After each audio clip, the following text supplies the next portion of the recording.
Hi friends, ఎలా ఉన్నారు? ఇవాళ వీడియోలో మా నాన్నమ్మ చేసే చేపల పులుసు ఎలా చేయాలో చూపిస్తాను. ఇది చేసుకోవడం కూడా చాలా సింపుల్. ఫస్ట్ చేపలను క్లీన్ చేసుకొని పక్కన పెట్టుకోవాలి. తర్వాత దీనికి ఒక చిన్న మసాలా ప్రిపేర్ చేసుకోవాలి. ఒక మిక్సీలో కొంచెం జీలకర్ర, ధనియాలు, వెల్లుల్లి వేసి పేస్ట్ చేసుకొని పక్కన పెట్టుకోవాలి. అలాగే ఒక 4 ఉల్లిపాయలు కొంచెం కచ్చపచ్చగా దంచుకొని పక్కన పెట్టుకోవాలి.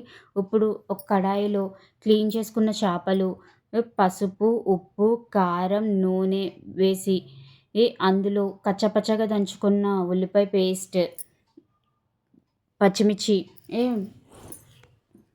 మసాలా పేస్ట్ వేసి టేస్ట్‌కి తగ్గట్టు చింతపండు పులుసుని వేసుకొని బాగా మిక్స్ చేసుకొని స్టవ్ మీద పెట్టుకోవాలి. ఇది కొంచెం బాయిలింగ్ స్టేజ్‌కొచ్చాక అందులో బెండకాయలు వేసి బాయిల్ అవ్వనివ్వాలి. తర్వాత ఆయిల్ పైకి తేలాక అందులో కొత్తిమీరతో గార్నిష్ చేసుకుంటే టేస్టీ చేపల పులుసు అయితే రెడీ. మీకు కనుక నా వీడియో నచ్చినట్లయితే లైక్ చేయండి, షేర్ చేయండి, కామెంట్ చేయండి. And please do subscribe to my channel Suryakantham garu మనవరాలు. ప్లీజ్ ఫ్రెండ్స్ సబ్స్క్రైబ్ చేసుకోవచ్చు కదా! Bye friends.